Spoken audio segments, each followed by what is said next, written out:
Capture the passion. Welcome to CPTP Season 2, Episode 7. My name is Jorge Ramirez. And today we're going to talk about the different types of curriculum that are out there for early childhood education, our youngest learners. Today we have Mr. Jim Goodrich, who's going to give us some of his experience in those different sectors that he's worked at. So Jim, tell us about yourself. Great. Happy to be here. And yeah. So I've been in the field for about 26 years, and I had the great privilege of working in both the public and private sector. So I've worked about 11 years with Culver City Unified School District as an educator in their child development division, as from an assistant all the way up to being a lead teacher. And I was fortunate enough to really have a lot of flexibility within that program to kind of learn or take what I learned in my child development studies and then integrate that into what the public schools mandate as far as curriculum. Right. So, and then from there, I went from Culver City. I went to the Anna Bang Arnold Children's Center at Cal State LA, where I received my bachelor's and my master's degree, and now I teach at the campus as well, but I'm their assistant director. And so we are a very progressive school. Okay. So I kind of have had the both extremes to being very teacher-driven curriculum in school districts to a very child-centered approach at Anna Bing, and then everything in between. Okay, so let's talk about the teacher-driven curriculum. Very familiar with that approach, and that approach is pretty much the teacher preps, the teaching staff, they do the cutting, they do the tracing, and then they plan that for the following day for the children to do, and then there's very minimal work that the child does, and then they call it the child's work. What is your experience like with those teacher-driven type of curriculums? Well, it's interesting because the challenge we face, especially with the new generation of teachers coming up, is like that's all we're familiar with. That's what we've been taught in school. That's what's been modeled for us. So we think that is the right way. And it's not until we get into university and hopefully with some good professors that no, there's a different way to do it that actually, based on research, is much better for children, both socially and emotionally and academically. Right. So many different areas kids benefit from that child-centered approach. So I was one of those teachers coming in when I first started my studies at Santa Monica College, which, shout out, great program, where I learned, I thought I was doing all these correct teacher kinds of things by being so directive with everything, and look how much control I have in my class, blah, blah, blah. And then I realized, that's when you start putting things together and you start learning about theory, you're like, that's not the best way to do it. So then my job was to work within a teacher-directed framework, and then try to find the wiggle room to be able to do developmentally appropriate practice, which is much more child-centered and much more based on real child development theory, rather than I guess you can say academic theory. Okay, so let's backtrack a little bit and let's put it in perspective. We're not focusing on K-12. We're focusing on early childhood education, our youngest learners, and you brought up something very important there: developmentally appropriate practices. That's known as DAP. NAAYC is the one that pushes for that research that says there are certain types of practices that are focused on children's development as opposed to what I want to see done in the classroom. Right. And the argument can be it's product versus process type of learning. But what was it for you that made you say there's a different way? Because we're not saying it's right or wrong. Right. What made you see the different way where you're focusing more on the child? Well, the lucky thing I had is that when I was with the school district, I actually worked with toddlers all the way through preschool, through first, second, third grade, actually all the way to fifth grade. But most of mine was kindergarten, first, and second. So for me, are you saying what made me? What shed the light on you to say there's a different approach with the youngest learners as opposed to the teacher-driven instruction? Honestly, it was my introduction to the Reggio Emilia. Give us some background on that. Approach. So I was doing my studies with actually some other school district colleagues of mine, and we took some classes at Santa Monica College. Edie Spain, wonderful instructor. She changed my life.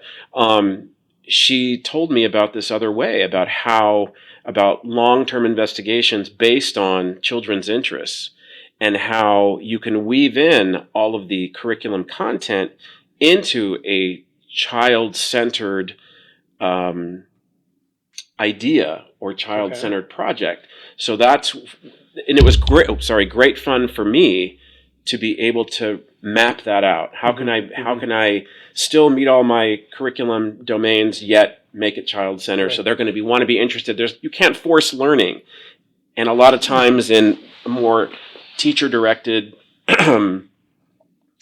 approach, you're forcing these kids to attend to something that's not of interest to them, and it's just not a good way. So in essence, looking at the Reggio philosophy and how successful those children are as human beings and their creativity and their self-regulation, and I started putting all these things together. I'm like, it just makes a lot of sense, So there's a different way of helping the children conceptualize numbers, letters, shapes, sizes through their interests, as opposed to this is one, this is a, repeat after me.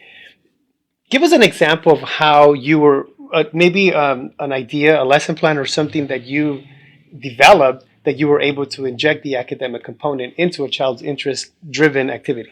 Well, I think at this point, you almost have to go back to the developmentally appropriate practice core considerations. The 3 core considerations, you have to start from there, in my opinion. That the first one being your knowledge of child development, your knowledge of teaching young children, your knowledge of teaching the children that age. You have to have that.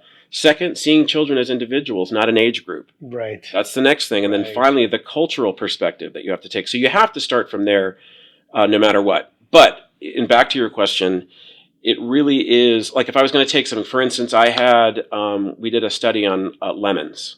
Okay. For instance, we had a lemon tree growing, and then children started to get interested. We started talking about the colors of lemons and what lemons do and what we can make out of lemons and how they taste. So we started we did a curriculum web, and there's different ways to web where you had lemon and you talk about taste. You talk about, what can I do with literacy and language? There's some books about lemon. Let's write about our experience with lemons. Let's make a lemonade stand. Let's print make a receipts. So you've already hit different domains in those things with just the child's interest of a lemon tree. Right, and we realized in the natural progression of the project, we're going to be hitting upon all those things. You also have to have a mind frame of a can do. Like, children can do this. Like, I can expect them to be able to make a sign, even if they're kindergartners or preschoolers. Right. They can make a lemonade sign. Doesn't have to be perfect. I want them to experience literacy. So it's not about it's spelled correctly. Right. They're going to do invented spelling. That's totally fine. I'm here to honor your idea. So you have to kind of approach it from a very collaborative, can-do attitude for children. And then we start making, what do you guys think we need? Well, we need receipts. Let's make up some receipts. Right. Let's make a sign. We have to do, how much do you want to charge for these? Well, how much is 5 cents? 5 cents is da-da-da-da-da. So it really starts rolling out. Then you start talking about economics and then the literacy and then the math and all this just from a lemon tree. And just all this from just a lemon, talking about lemons and then, writing down their ideas about lemons. And so you're pretty much asking us to use a lens seeing knowledge through the children, not through the adult. Right. So what is it meaningful to me as a child? And then challenging ourselves as adults into saying, well, how can I use that interest of yours to satisfy the domains that I need to hit? I always say that working with this approach is like unpeeling an onion. When I got introduced to this theory, it just made sense to me right away. I was like, of course. So I was lucky that way. It just made sense to me. And then it's like unpeeling an onion. You start realizing, how much am I putting too much of my influence in this? And you start backing, and you have to listen. You have to listen to what's going on. And then you have to be aware of the domains. You have to be aware of how children learn. So in that piece, it's really bringing the two things together. But it really relies on you being a good listener and a really good observer, and then being a co-collaborator in these projects. With the children. With the children. So taking a step back and saying, okay, I'm not just going to be the leader, the teacher that takes you into this, but I'm going to be with you, and we're going to learn as we go. A lot of the thing that frustrates me being in this field is that I don't think we're recognized enough as teachers. I think a lot of the times, I'm sure you've heard it and I've heard it, is we're babysitters. And before it would really bother me, where now it's like I know what I'm doing. I feel that confident in my craft to be able to not let your perspective bother me. I think society really needs to understand that early childhood education is an area of specialty. Because if you don't understand child development, but you're running a program or you're running a whole district, how much impact do you think that might be within an early childhood education center? So I have no experience. I studied K-12. I have a K-12 credential and admin credential, but I don't have any knowledge in early childhood education. Do you think that's something that should be concerned? Is that a conversation we need to have? Absolutely. It is a specialty. It's how you work with fourth and fifth graders and third graders is very different of how you're going to work with a 3, 4, and 5-year-old, even 6-year-old. It's a whole different ball game, because of development. But you have to start from a very social, emotional context. That has to be the first thing. So you have to think, what are my goals for children? My goal for children is to be lifelong learners, to feel a lot of agency in what you're doing, taking a lot of initiative, feeling capable, having a lot of what's the word I'm looking for? Just feeling capable and able to do things. That's what I want for my children. You have to honor that, because it's from that place that you're going to be able to get to a healthy place for children to learn. And oftentimes it's that 3, 4, and 5-year-old. We are laying the foundation. Right. We're laying the foundation for that, for future success. So we have to approach everything from that point of view. So you do have to have a specialty. There's a group out there called Peach, which is a wonderful collaborative. I think we've talked about it before. And I was part of that group for a while, and one of our goals was to create a 0 to 8 credential that you have to have that specialty to work with that age group. You can't have, as far as in my opinion, you can't be trained in secondary education or middle school education and then be expected to work with 3, 4, and 5-year-old. It's a whole different ballgame, whole different strategies, whole different mindset, and it really is all about mindset. Right. Yeah.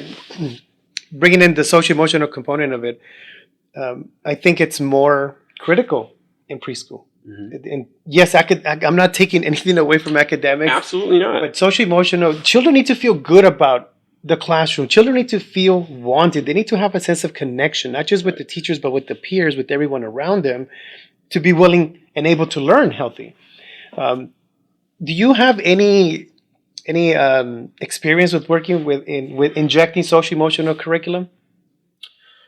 Yeah. I mean, when I was teaching full-time at Culver City Unified, again, everything I approached was from a very Ericksonian perspective, very Erik Erikson. Everything was initiative versus guilt, industry versus inferiority.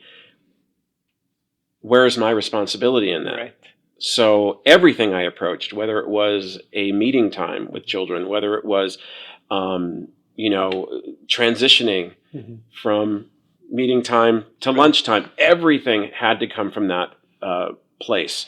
So, for instance, around the time of 9/11, I was teaching, and I had children that were drawing pictures of planes going into buildings and had them having nightmares and things like that. So I said, how can I find a way for them to have more control over these social emotional experiences they cannot understand?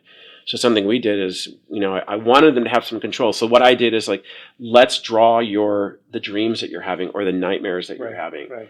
And let's draw those out and get those on paper, and then let's crumple them up and put them in a safe place. And we made a mobile in our classroom so we can see where they were and know that they're over there. They're acknowledged. They're acknowledged. They're over there. But I wanted children to have a sense of that they could do something. It's not something controlling them that they can kind of control, try to control it Right. instead. And it was, I think it was pretty effective. It was pretty effective, yeah. So I want to know more about this Reggio Emilia approach that you talked about. Can we use this approach and combine it with your traditional curriculums, the ones that are prescribed, the ones that have? So if you're 3 and you're in my class for the next 2 years, you can learn the exact same thing for the next 2 years. Yeah. Is it possible to mix or blend or get a little bit of here, get a little bit of that? And if so, how have you used that? The answer to that is absolutely. And what I tell my students in my class is that Reggio Emilia is not a curriculum. It's an approach. It's a way of thinking about teaching. It's a way of thinking about children. So it comes from there. So answer your question, absolutely. There's nothing you cannot cover in a Reggio approach that you cannot cover in a traditional setting. Right. We can still get to the same place. It's just the map looks different. Right. And I think that's a key. It's that it looks different. And where I've found myself to have a hard time articulating that is to, I guess, the population that just don't understand early childhood education, that have this notion that it needs to be a certain way. My child needs to write their name. My child needs to know the ABCs. My child needs to learn to count to 1,000. But I come in here and all I see is you play. And that's where my frustration kicks in, where it's like, well, yes, because the approach is different, right? So I'm using a whole different approach, but I'm still injecting everything that you want. It's just, it looks different. Help us understand, looking different doesn't necessarily mean it's bad. Well, there's something we have to understand too, is that I also tell my students is that our job is to not only educate children, it's to educate parents. Yes. So we, as early childhood people, have to work almost twice as hard to get our message across. And you put the man thing on top of it. What I mean is men working yes. in our field is I think it's getting better. More men are coming into the field. However, we have to work twice as hard, if not 3 times as hard, to get our message out there. So I was constantly, as a teacher, and even as an administrator now, more than ever, putting the message out there. Right. Look at what we're doing. This is what we're doing, and this is why we're doing it. Look at the research. This is what we're doing. And if you're going to come, and I don't want to sound harsh on this, but I'm like, if you're going to come into our program and you've been explained, this is what we believe in, and we believe on it not because we prefer it, we believe in it because it works and there's research behind it, then you're buying into my program. Right.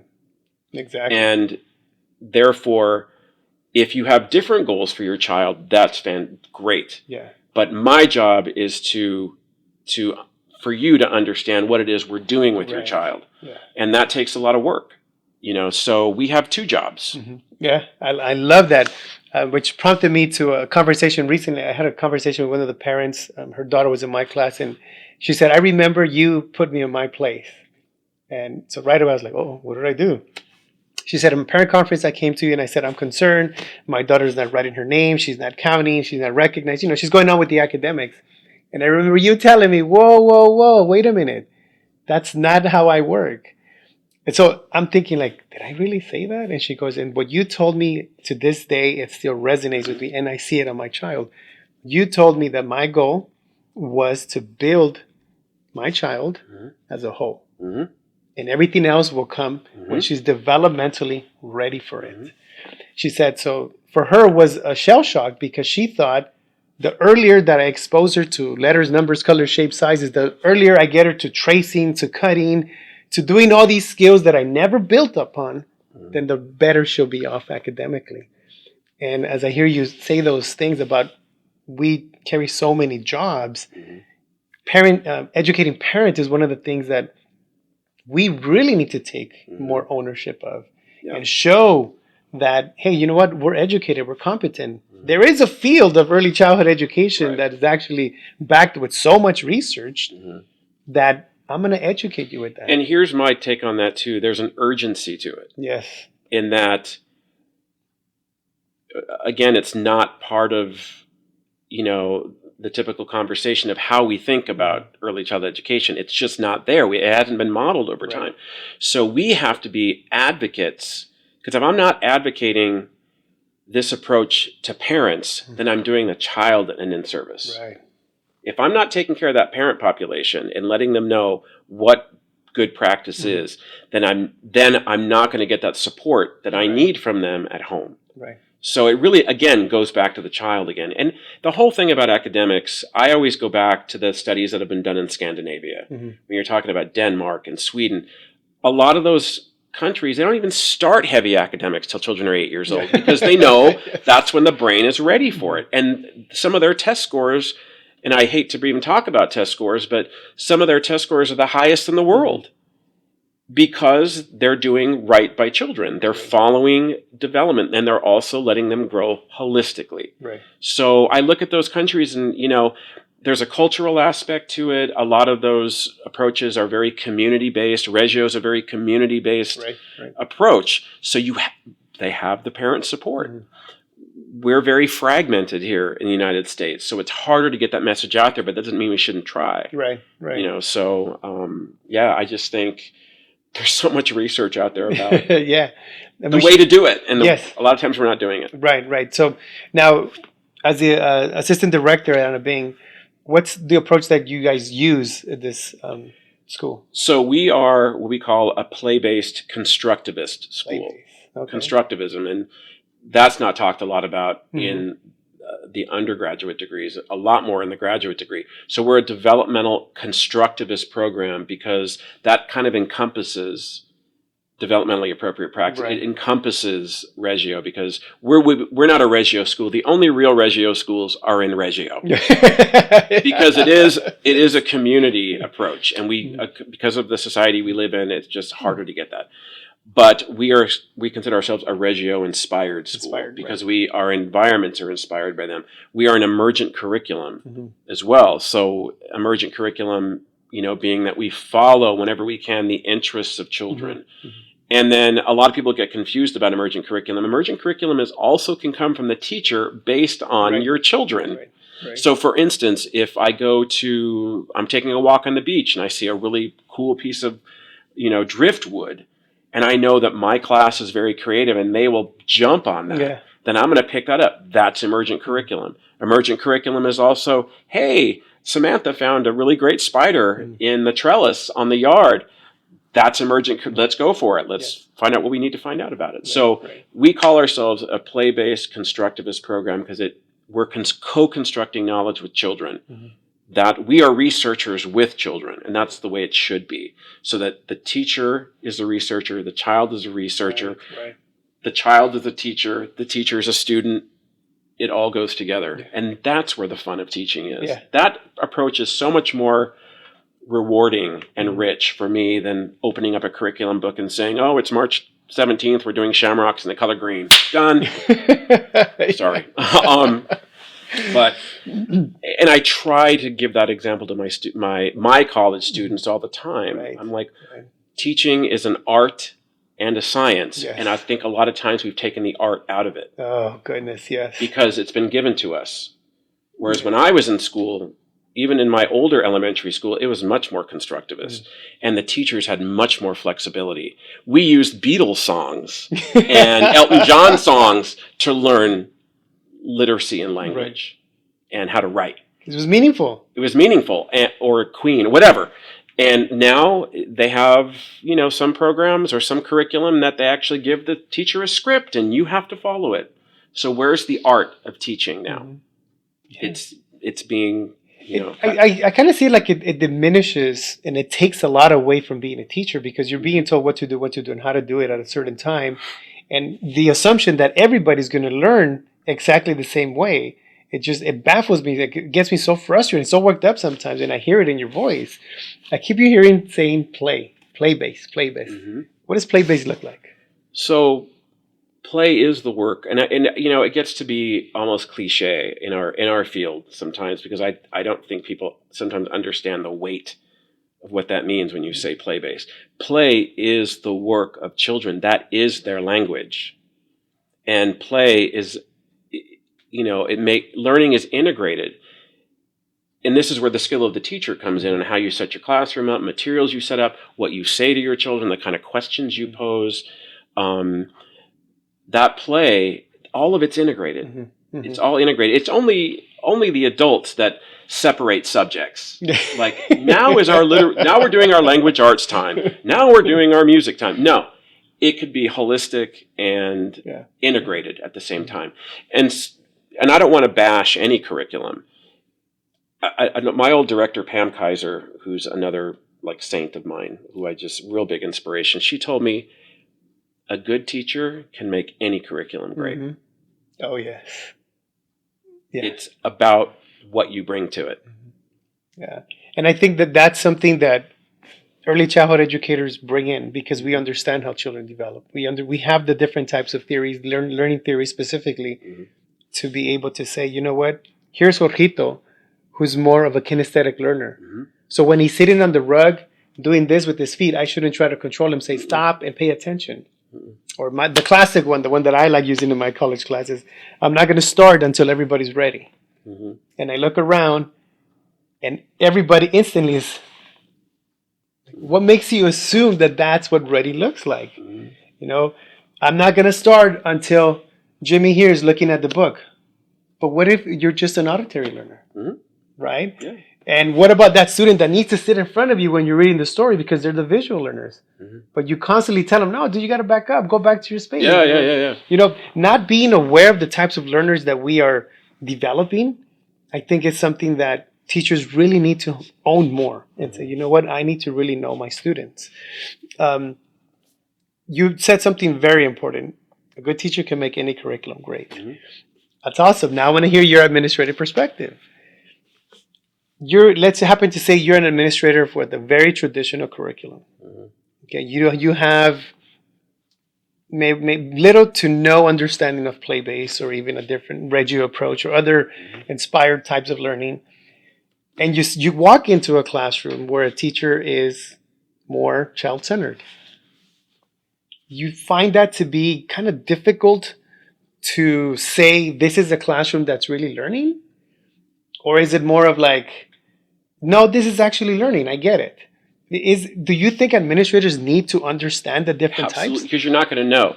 You're not going to know the language that's being spoken in that classroom. And what I mean by language is you're not going to understand the idea. If you don't have a background in that, you're going to do what was done to you, and you're going to do what your upper administration expects you to do, whether that be the canned curriculum, whatever, or having to go by the standards, whatever. So you're not going to understand. You're going to walk into that classroom and you're going to get nervous. Right. You're going to get nervous because you're going to be thinking, especially if the school's doing test scores or testing and things like that.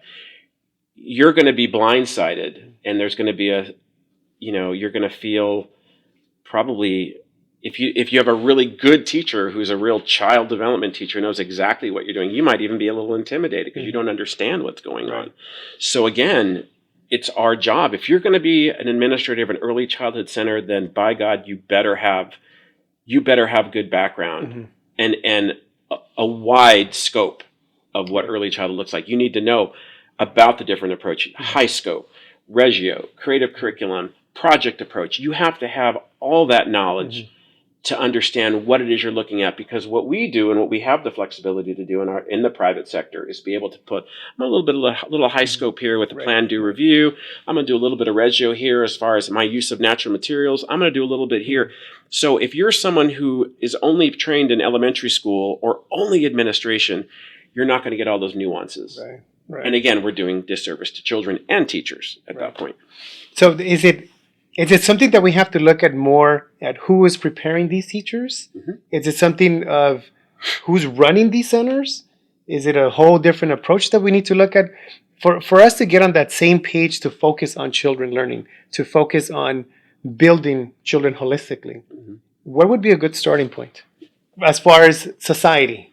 Well, I think it gets back to teacher certification, content of your certification. We have to rethink that. Okay. And I think we're trying to do that in the public school with teacher credentialing. Right. They're really trying to do that, which I really appreciate. I'm excited about that.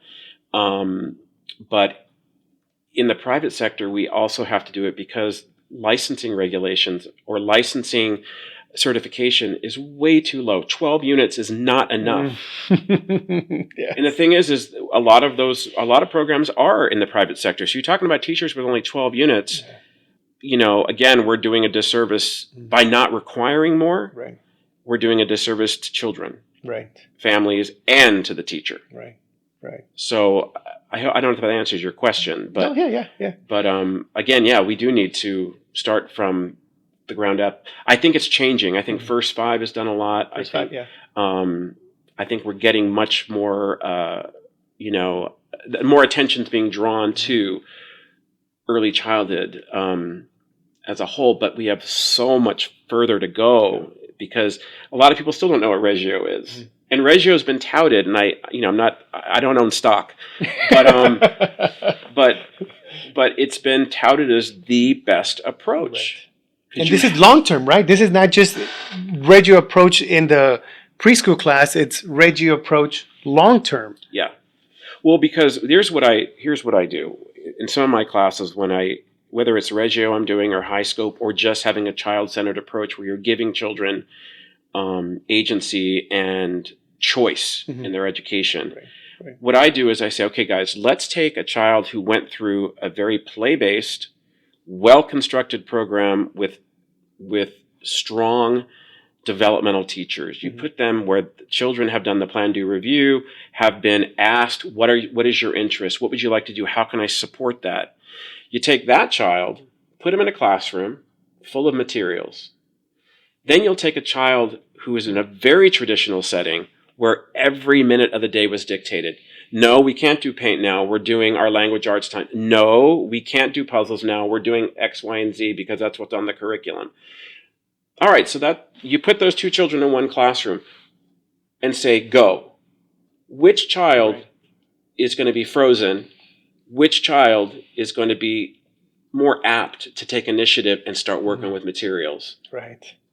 Obviously, the child that went through the child-centered curriculum because they've had practice. They have their own expectations of, I'm a learner, I'm a doer, and I'm able to make my own choices, and I've been supported in that. Rather than the other child is, I don't know what to do because the teacher's not telling me what to do. Right, exactly. And if I can take it even deeper into that is the confidence. Yeah. Self-efficacy. That's the word I was looking for, self-efficacy. Thank you. For a child to feel, I can do this. I mean, you think about a child growing up in that environment, going through a K-12 system with the mindset, because it's already been ingrained, I can do it. You throw anything at them and the mentality is not going to change because they believe that they can do it. Now let's take it into our college courses. The example that I give my students is, why do you guys always sit in the same place? We don't have assigned seating. And they chuckle. And I always tell them at the end of the semester because I want them to reflect. And it's like, why? Oh, because traditionally we've been told where to sit. There was a seating chart, but you're not there anymore. Right. Why is it that you have such a hard time writing a reflective paper at a university than if I give you the outline? What do you want me to write about? Well, what should I put? What are you looking for? Why don't you tell me what you know? I mean, that's a whole other conversation. That's like a whole other show. That's like another series. Because, again, it goes back to culture and society. And again, I don't think we are giving students the disposition to be able to think outside the box, to be able to have your own voice, rather than just, as long as I'm doing what I'm told to do, then I'm good, right? And I'm always telling my students, one of my jobs here as a instructor is for you to find your voice. And I like that. You have to find your voice. Otherwise, what are you doing? What are you doing? And, and I'm always saying, if you don't agree with what I'm saying, absolutely, let me know. Mine's just my idea, my perspective. I want to hear your perspective. Right. So that's another one of our jobs, I think, as, professors is to help give students a voice, Mm-hmm. but a voice based on strong knowledge. Right, right. So one of my students said to me, and it just I remember her face vividly. She said, "I felt like if I had a voice in your class." Mm-hmm. And I remember telling her, "Well, the assumption is that you think I know everything. Mm-hmm. I know what I'm teaching, and I'm confident in what I teach. I'm very confident, man, with the research that I've done, Mm-hmm. the classes that I've taught. I'm very confident in that. But that doesn't mean I have the answer to everything. Right. So if you have a different perspective, let's have a conversation." Mm-hmm. What she said to me then broke my heart. Mm-hmm. She said, "I just hate it that now I'm graduating, And you're just telling me that. and I'm just figuring this out. No one in the past told me this. No one K to 12 was like, this is what you do, this is how you do it, this is what I want." And then I like, well, but this is not what I thought. Yeah. So I deviated from what the expectation was, and I got dogged for it. And now I'm graduated with my bachelor's, and you're telling me that I can actually tell you? It's so funny. Just in my last class I taught Wednesday, a student told me the exact same thing. Mm. We were finishing the class. She says, "Why didn't I have this class at the beginning of my degree program?" And that's not saying I'm all that. It's not what this is about, but I gave a different perspective. And here's what it's funny you say about, I'm confident in what I'm doing. I say, I don't know everything, but you know what? I've got a lot of experience. Yes. Yeah. And I think that's, obviously you have to have the knowledge, but it's the experience you have behind it. Right. I can share my perspective on something, and you're going to share your experience and perspective. So my job is to just kind of open your lens. Right. So you see more possibilities. Yeah, I like that. Because I never want to say I know all the answers, because I don't. Yeah. And I love the moments when I can go to my classes and say, you know what, I don't know the I answer to have that. no idea. Let's look it up. Great, and something very important that you mentioned is about experience, and you're giving us a perspective based on your experience. A conversation is not to say that what you're saying is absolutely truth and best. It's your my experience. truth. It's your truth, Mm-hmm. and we really appreciate you sharing with that. So we have a lot of our audience out there are thinking of going into the teaching profession, and a lot of them really want to be strong, competent, very impactful teachers. What would be the message that you send off to them as we conclude our conversation? Be hungry. Be hungry to always find a better way or a different way. Try something. If it doesn't work, try something else. But please, I always say that theory is so important. Theory, have a perspective, and have a perspective based on best practices. So you have to know, you have to be a lifelong learner. Again, it's going back to unpeeling. I'm still unpeeling the onion, where I'm like, I didn't think about that. It's the more people I talk to, Right. with whether it's you or other colleagues of mine, or just what I'm learning in my own class, Right. forces me to reflect on stuff. You're never done. Right. You're never, if you think you're done learning, then you're done. You're done in the field, as far as I'm concerned. Yeah. Your teaching has to be a living, breathing thing, and constantly seeking new air, new environments. That's what's going to keep your teaching rich. Wow, what a great conversation, Jim. Thank you for sharing your experience. Thank you. Thank you for sharing your perspective. I know that there's a lot there. Thank you guys for joining us, and we'll see you guys back next time. Thank you. Capture the passion.